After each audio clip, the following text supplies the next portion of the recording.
Welcome to this segment of Soul, Silence, and Sound. This is brought to you by BeSimply. Stars, trees, clouds, and the moon. They all have a meaning and they look just like Welcome to the segment of Soul, Silence, and Sound. I want to thank you all for joining in. We are at this moment when I'm recording this in interstellar space about 10 days after the new moon, coming into the full moon on the latter part of this week. And we are going to prepare ourselves for that full moon, or whenever you're listening to this, it's the perfect time to do this. So what I want to talk to you about is purification. And this talk really is intended to welcome all of you to look beyond the lens of duality when you think of purification, like an eye-centric purification. For example, in springtime, it's a beautiful time, spring and fall, to do cleanses for the physical body, purify the system, especially because there was stagnation, maybe slowed down in the winter or even moved too much in the summer months. So these balancing purification periods are really powerful.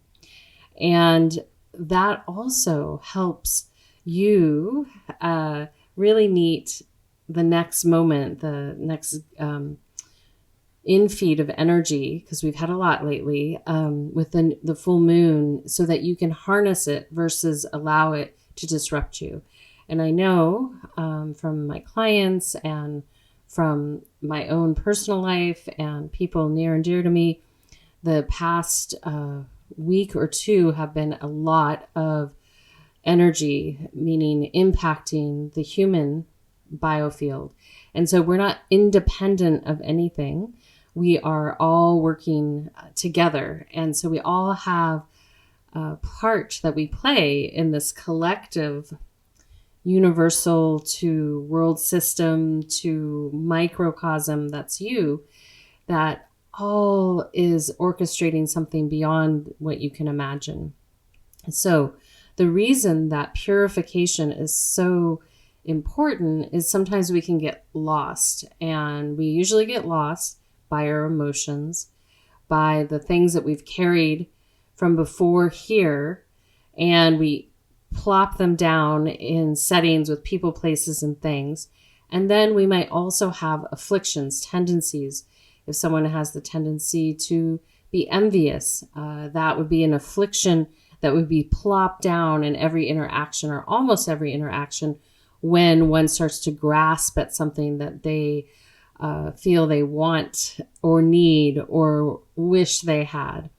And so this purification is actually welcoming all of our perceptions of duality to come into a place where we can cleanse and purify our perspective to the outside world.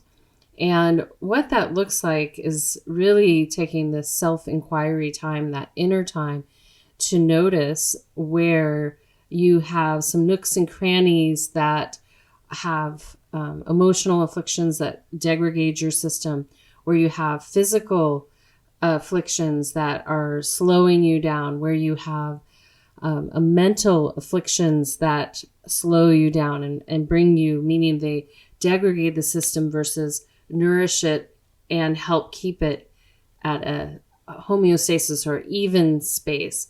The idea is not to have giant hills and valleys, but to stay in a path where you can sustain the distance versus trying to sprint. So it's a longer than ultra marathon pace that you want to kind of give yourself perspective on.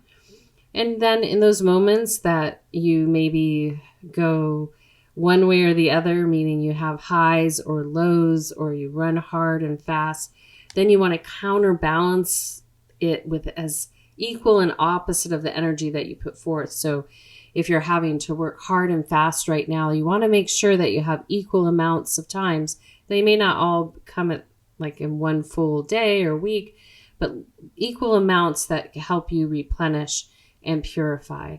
And the really the best place to examine is the mind in this purification process, because it's our thoughts that shape the reality around us. And if we become adept at observing the mind, observing the thoughts, and bring consciousness, a pause into what words we use to speak to one another and with what intentions we use to take action. And there are times when you could have the best of like sincerest, heartfelt intentions in a certain moment with yourself and or others, and then another being might be destined to show up and plop their suffering down right in front of you. And that will create a chain reaction. So this is the constant outside of change, which is governed by cause and effect, is what is always happening. And I always encourage my students and clients, give yourself permission to self-correct in the moment. And you might have to take a pause and figure out, wow, what was that all about?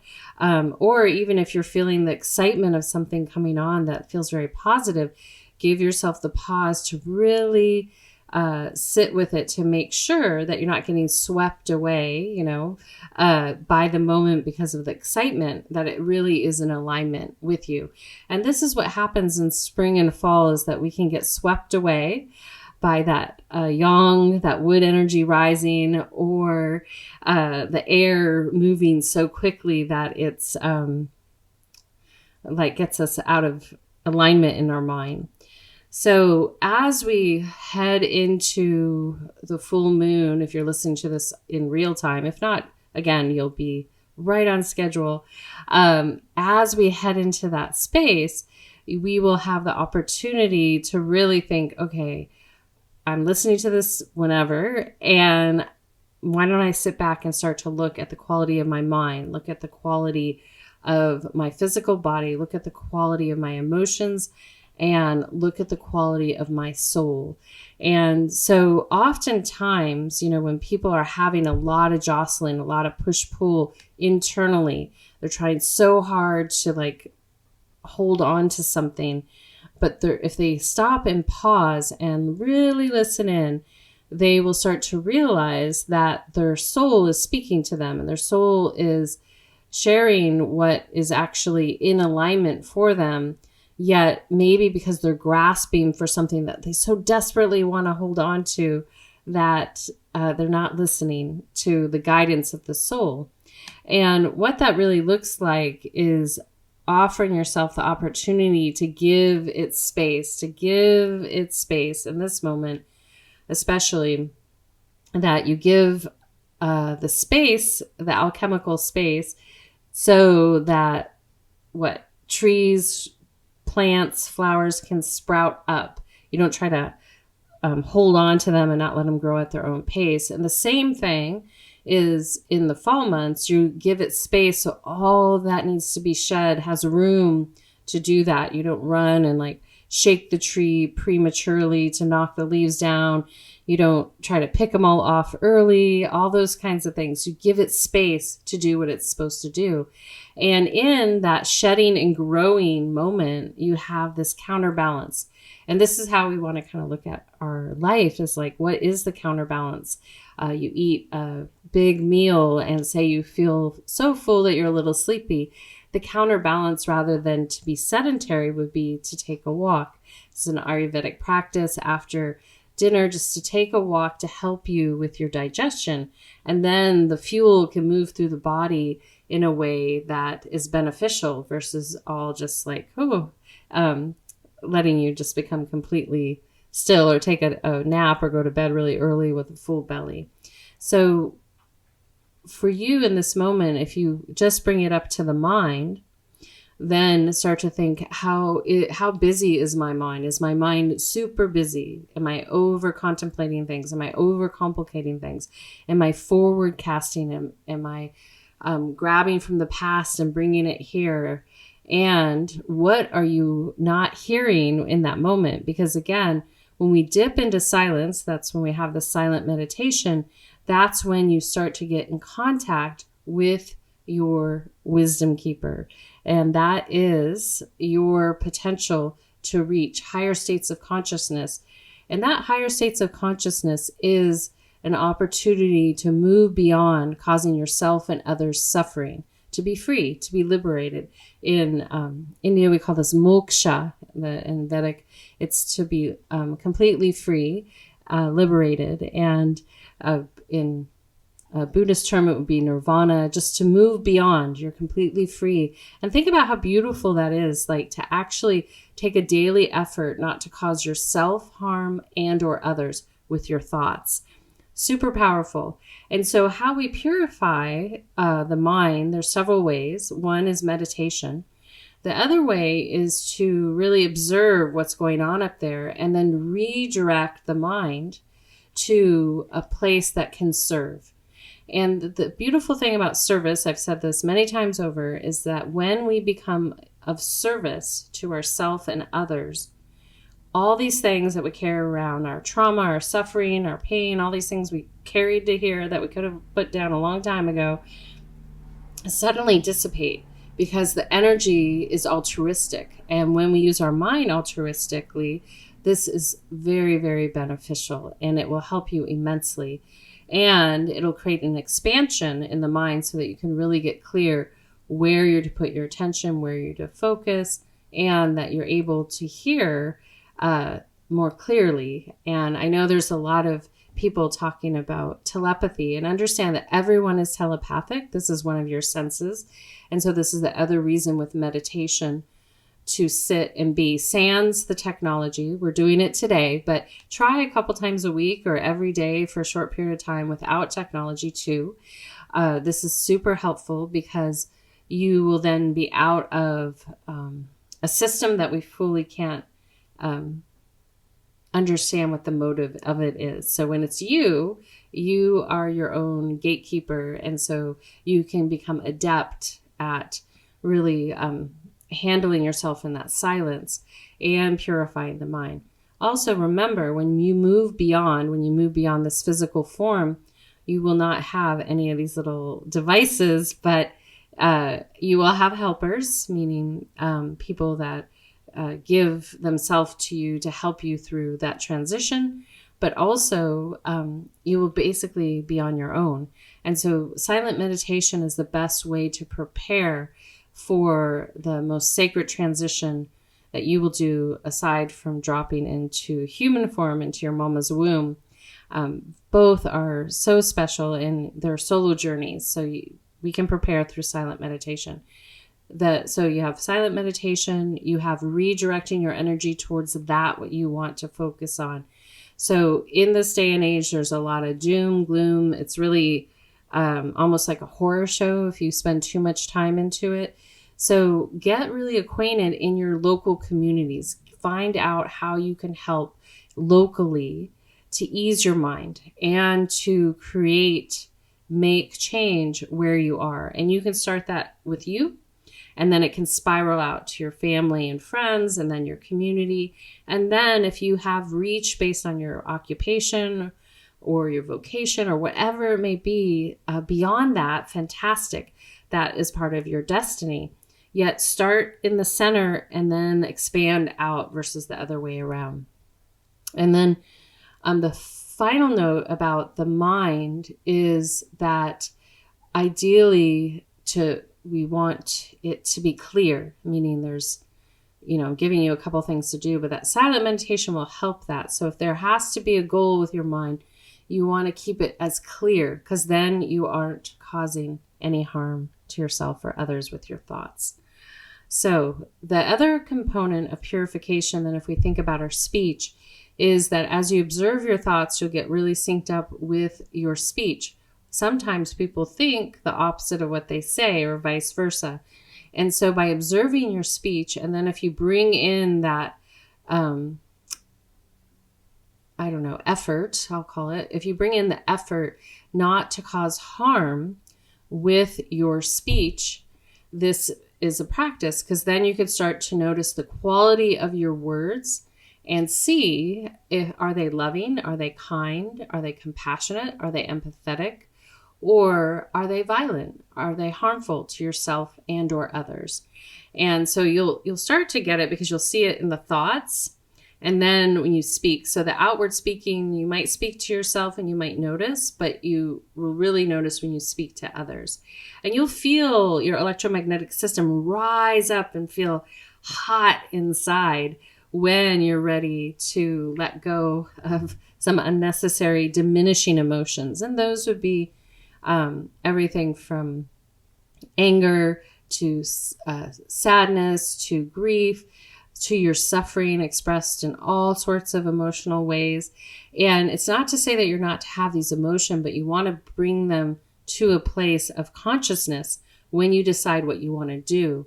And, there have been moments in my life where I've consciously chosen that, yes, I'm feeling grief, but I'm choosing to find joy in the room. I want to use that as an opportunity to cultivate something healthier for myself and others. A little bit of grief is good. Too much, not so good. A little bit of anger is good. Too much, not so good. So, you can utilize that stress, anxiety, gripping, it's downward pulling. So when you listen to your words, you'll realize how you're kind of shaping and working with your emotional system. And then the third component of purification, so we're going to clear our speech, so we're cultivating well-being for ourselves and others. And then the third component is your action. Is your action smooth and gentle and soft, meaning that you are not expressing negative emotions through your actions? People will do that when they're driving cars, when they slam down dishes or books or slam doors. All those things are an extension of the emotion, sometimes not verbal, but people can feel it, right? So again, being the observer, your wisdom keeper, observing why you're in that state of being. And if there are emotions that are unpleasant, it's a great time in action to take a walk, to let yourself come back to calm. So these are all purification components. And I would like to share, in the moment, let's say that you're feeling a building energy of joy and excitement, that can be equally diminishing, especially if you're grasping for it so much, or if you're choosing to disrupt everyone's ecosystem based on that thing that you've received, which is fantastic. But again, keeping that energy in balance so you don't have to do extreme swinging from one side to the next. And ultimately, when we're in divine bliss, there's not this place of grasping for happiness or sorrow or any of those things. It's beyond that. Those things, those emotions, our emotional body are helpful tools to indicate what's going on, and then it helps us identify, would we like to bring ourselves back into balance? And sometimes we just need to experience a little bit more of the opposite to bring ourselves back in balance. So I encourage you just to play with this.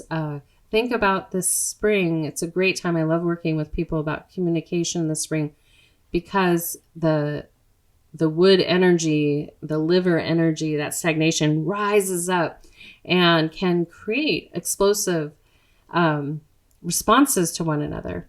And the last component I want to share about that is that there is a reason, I think I shared a little bit last week, that there are wrathful teachings, is because sometimes when someone has gone too far, the only thing they're going to hear back is that push. But again, it's like the Buddha with the stick. I gave that talk. It's a correction and then the retraction.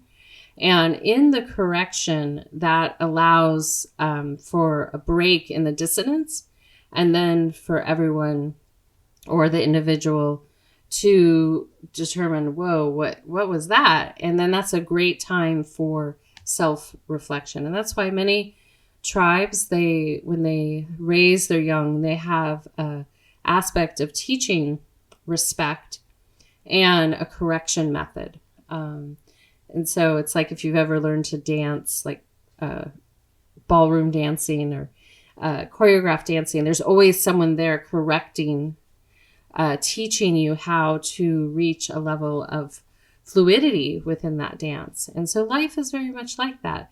So you will get to be in this purification process your own Buddha with a stick and your own observer, so that you can see where you have room for improvement. And that's how we flow. And so in that process, it's really powerful. I'll close out on this. It's really powerful when you spend the time. It's very humbling. And a lot of people feel like they get to a place of understanding, but the more that you are in inquiry with self and soften your gaze, you will have different layers that you had no idea needed to come up and out, or you have room to deepen a sense of knowledge about something like empathy.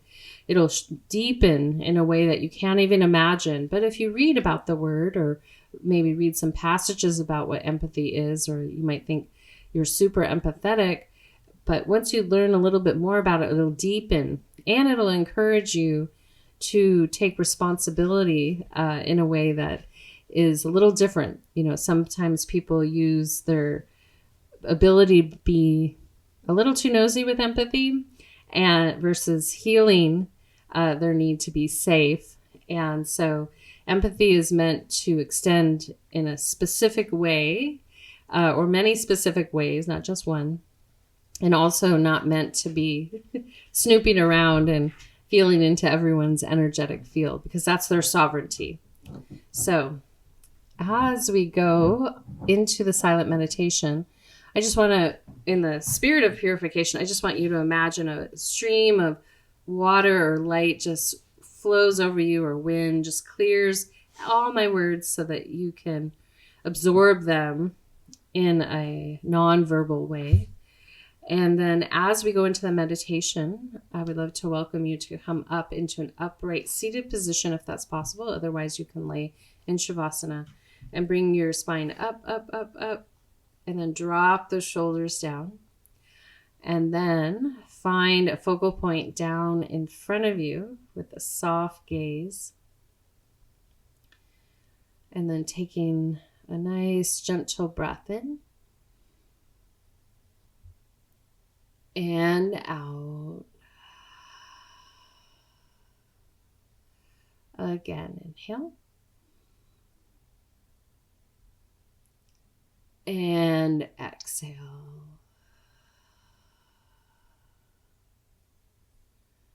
Good. Another one. Inhale. And exhale.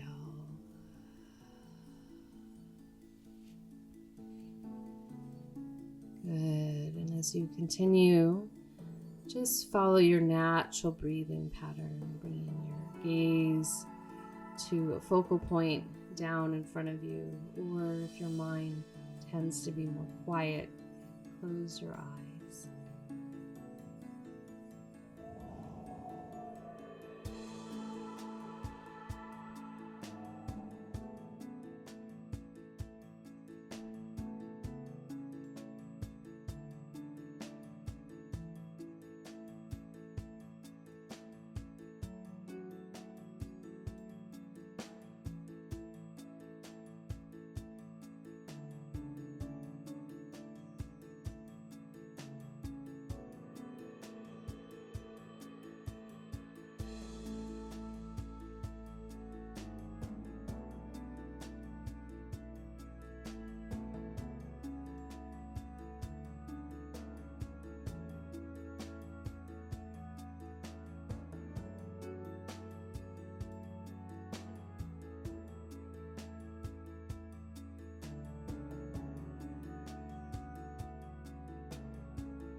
Gently from there, I welcome you to gently lean back and recline or move fully into Shavasana, a prone position on your back with your palms facing upward as we transition into receiving sound.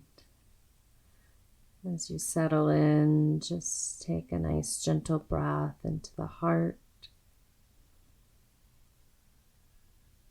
and out. Again, inhale.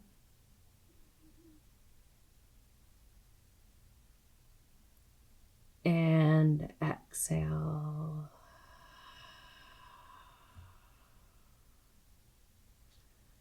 And one more inhale. And exhale. And then continue to follow your natural breathing pattern.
Doje Yongi Yongi Nye Ahi Doje Yongi Yongi Yongi Yongi Nye Yongi Yongi Yongi Yongi Yongi Yongi Yongi Yongi Yongi Yongi Yongi Yongi Yongi Yongi Yongi.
Doje ane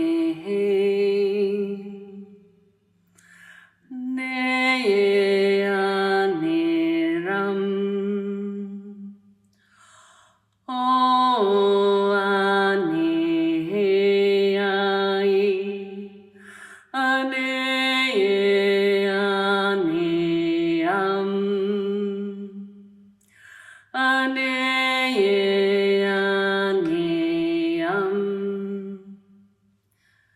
Anondo ane ai ane ane ano ane ai ane ane ram ane ane ram Adodo ane je ai ane ane Ado ane ai ane ane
Taking a soft, gentle breath in and out of your heart center. Gently breathing in and out. Again, inhale. And exhale. Another one, inhale.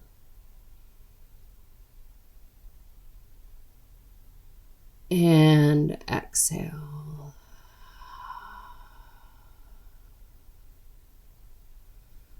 Good. And then gently from there, breathing in and out. And when you're ready, just bringing yourself into an upright, seated position. Lifting from the base of the spine. Taking another deep breath in and out.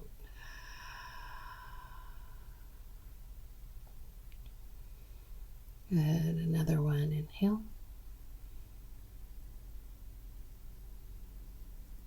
And exhale.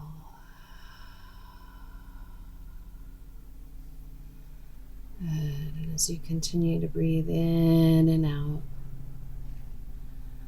I want to welcome you to just take a moment to give thanks for all aspects of yourself.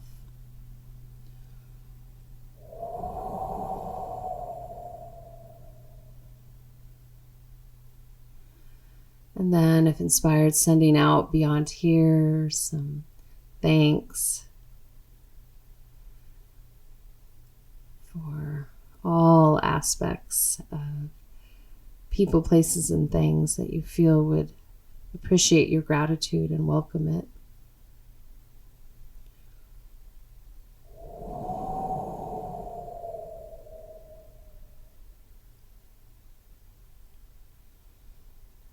And then gently from there, as you breathe in and out, just welcoming you to take a moment just to allow all of that to wash over you and the clearing. And as you move into the next, may you have the discipline, for lack of better words, to observe your mind, observe your speech, observe your actions, and, if inspired, purify them real time. Redirect them to where it can be beneficial for you and others. And with that, you'll be right as rain, I promise. But it is a practice. So until next time, this is Suzanne signing out with a full heart, a soft gaze, a deep bow, and a namaste. Be simply.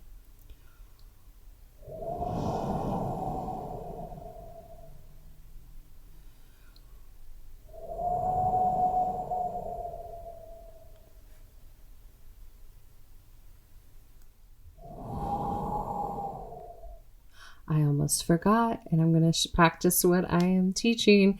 I forgot to give thanks to Random Rab, Dante Moreno, Kadri Scott, and all of you for being here in this moment. So without further ado, let's enjoy a little Kadri Scott, Fields of Flowers. Have a beautiful day.